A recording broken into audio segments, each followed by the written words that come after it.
నాన్న అంటే ఒక రకమైన భయంతోనే ఉండేవాళ్ళం చిన్నప్పుడు. చాలా ఒక డిసిప్లినేరియన్ అనే ఒక పిక్చర్ ఇచ్చేవాడు. మధ్యాహ్నం కూడా పడుకుంటే పేక మీద కాలేసి తొక్కేస్తాడనేవాడు. నువ్వు పని చేయకుండా పడుకుంటాడో ఇంట్లో ఎక్కడ తొక్కేస్తాడో అని భయంతో మధ్యాహ్నం కూడా నిద్ర మాకు అలవాటు కదా. తర్వాత నాకు పాలకు పంపించేవాళ్ళు పొద్దున్నే. ఇప్పుడు 76, 77 ప్రాంతాల్లో గుండు చెంతో పాలు తీసుకొస్తున్నప్పుడు ఇంటి నుంచి నేను 10 పైసలు ఎక్స్ట్రా తీసుకెళ్ళి దాన్ని ఏదో మామిడికాయ బద్దలు ఏదో కొనుక్కుందాం అనుకున్నా కానీ కొనలా. మళ్ళీ కొనుక్కోవడం తెలియదు, తీసుకొచ్చేసా. ఈ 10 పైసలు ఎక్కడిది అని అడిగాడు నాన్న. అడిగితే నాకు పాలవాడు లెక్క చూసుకోలేదు అనుకుని వాడు ఇచ్చేసాడు అని. నన్ను తీసుకెళ్ళి గొడ్ల సాగుడు ఉండేది, రామలక్ష్మణుని ఎద్దులు ఉండేవి. ఆ ఎద్దుల పక్కన ఒంగోబెట్టి ఇంతలో రాయి పెట్టేసాడు నా వీటి మీద. నా గుడ్లు ఊడిపోతాయేమో అని వండున్నా అరగంట అయిపోయింది. మా అమ్మ వచ్చి సంతోషంగా ఉంటున్నావాడిని అని చెప్పిన ఆ రాయిని కిందకి తోసి నన్ను లోపలికి తెచ్చింది. మన గాంధీ విలాస్ గొడ్డసావిడి బావి పక్కన ఇప్పుడు మామిడి చెట్లు. అటువంటి డిసిప్లినేరియన్ లెక్క దగ్గర నాన్న దగ్గర తొత్తలింపు లేదు. అసలు ఊరుకునేవాడు కాదు. అకౌంటబిలిటీ అనేది అంత తీవ్రంగా ఉండేది. ఆ రోజున అలవాటైన పద్ధతి 50 సంవత్సరాల నుంచి లెక్క రాస్తూనే ఉన్నాం. నేను రూపాయి ఖర్చు పెడితే రూపాయి ఖర్చు రాస్తాను. నా పుస్తకాలన్నింటిలో నాన్న నేర్పేది. రెండోది, సినిమాకి వెళ్తే తిడతాడేమో అనుకునేవాళ్ళం. అట్లాంటిది నేను అమెరికా అమ్మాయి సినిమాకి వెళ్ళా. మ్యాట్నీకి వెళ్ళిన వాడిని 9 పొద్దున 7:30కి వెళ్ళిపోయా లైన్లో నుంచి. మ్యాట్నీకి అని అప్పుడు నాన్న 9 ఆ సినిమాకి అక్కడ నుంచుంటే లైన్లో నాన్న క్యారేజీ తీసుకుని వచ్చి నాకు అన్నం పెట్టింది. అవునా? అమెరికా అమ్మాయి సినిమా 76, 79 విజయ టాకీస్లో. ఆ లైన్లో నేను నుంచుంటే నాన్న బయట నుంచి ముద్ర పెట్టడం. ఈ టైపు సినిమాలకి నేను అట్లా వెళ్తే మా ఫ్రెండ్స్తో వాళ్ళతో అక్కడికి అన్నం తీసుకొచ్చి ఇచ్చేవాడు. రెండోది, నాన్న యోగం.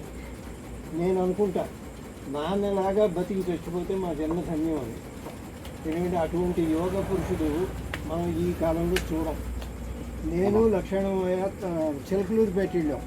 ఇద్దరం చచ్చిపోయేవాళ్ళం బస్సు కింద పడి.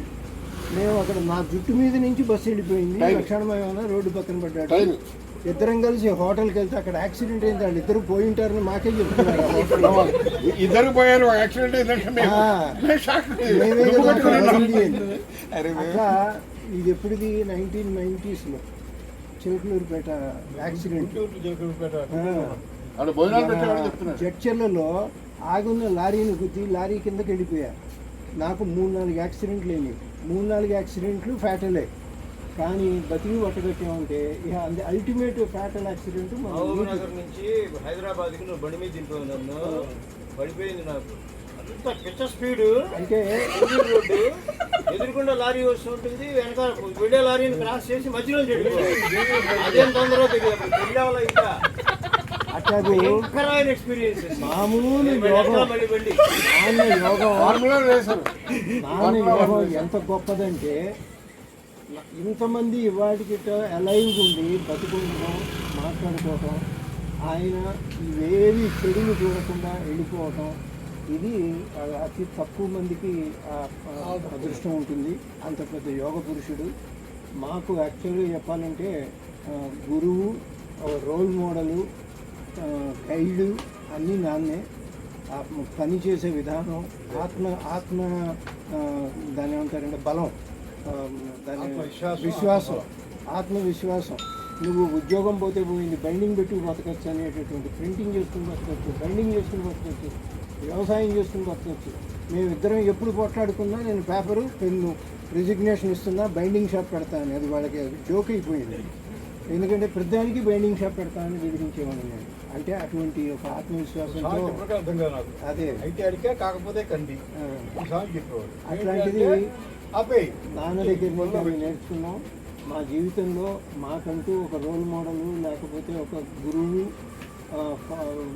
గైడు అంటే ఎవరంటే నాన్న అనేది నిర్వివాదాంశం.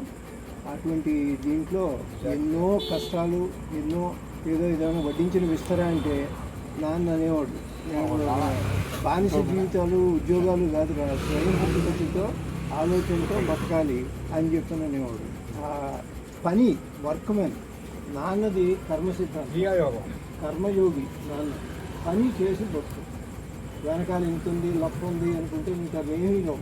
నీ బతుకుకి నీ పనే, కొత్తది పుట్టడి చాకిరి అని మనిషిగా తయారవు. నువ్వు రోడ్డు మీద పడి ఎక్కడ పడేసినా నువ్వు బతికి పట్టగడతావు. నువ్వు ఒక విధానానికి నువ్వు దక్కలైపోవటం కాదు అని. ఆ కర్మయోగి నాన్న. కనుక మనందరికీ ఆస్తులు ఇవన్నీ సెకండరీ. ఆత్మవిశ్వాసం నీకు కొన్ని కోట్ల రూపాయలు పెట్టు, ఒక డిసిప్లిన్డ్ నడక. నేను పిలానీకి వెళ్ళినప్పుడు నాన్న నన్ను తీసుకుని ఢిల్లీకి వచ్చినప్పుడు 81 ఎంత గుర్తో నాకు. అప్పుడు ఎముకలు కొరికేసాలి, -2 టెంపరేచర్. అట్లాంటి టెంపరేచర్లలో మేము వెళ్తే నన్ను ర్యాగింగ్లో నువ్వు బీడీ తీసుకుని నోటి దగ్గర పెట్టుకో చాలు, ఆ ర్యాగింగ్లో నేను పెట్టుకొని ఉన్నా. తన్నాడు 3 నెలలు నొప్పి నాకు మోకాలు. అయినా సరే మనం ఎటువంటి దానికి నాన్న అనుకుని చెప్పేవాడా మీరు ఇవి తాకూడదు ఇవి చేయకూడదు అని. అది చెప్పకుండా దానికి దక్కలేదు. ఒక గొప్ప ఇది. అలా ఏం చెప్పరా? అట్లానే కూర్చోబెట్టి ఇక్కడ క్లాసులు చెప్పిన మనిషి కాదు, అన్ని నడకలోంచి నేర్చుకోండి అని చెప్పాను అనేవాడు. అటువంటి ఒక కర్మయోగి, ఒక గురువు. నాకు పెద్ద పెద్ద వాళ్ళ చరిత్రలు చదువుతున్నప్పుడు ఈ రమణ మహర్షి, కంచి పీఠాధిపతి పరమాచార్య, వాళ్ళ గురించి నేను చాలా చదివా. నాకు దేవుళ్ళు నమ్మకాలు ఇవన్నీ చాలా తక్కువ. అయినా నాకు ఆంజనేయుడు నాన్న, ఈ ఇద్దరిలో ఎందుకో ఈ వీళ్ళు రమణ మహర్షి పరమాచార్య చాలా దగ్గర సంబంధాలు ఉన్నాయి వీళ్ళకి, పోలికలు అవి నాలో కనపడుతూ ఉంటాయి. కనుక ఒక మార్గదర్శకుడు ఖచ్చితంగా బహుకుటుంబీకుడు అంటే మార్గదర్శకుడు ఈజ్ రోల్ మోడల్. బహుకుటుంబీకుడుగా ఉండడం అనేది మనిషికి చాలా నేర్పిస్తుంది. నేను ఇప్పుడు యూత్కి ఇచ్చే పిలుపు ఏంటంటే బహుకుటుంబీకులుగా మారండి. పిల్లలందరూ కూడా ఒక ట్రెడిషనల్గా మనకున్న వాల్యూ సిస్టమ్స్కి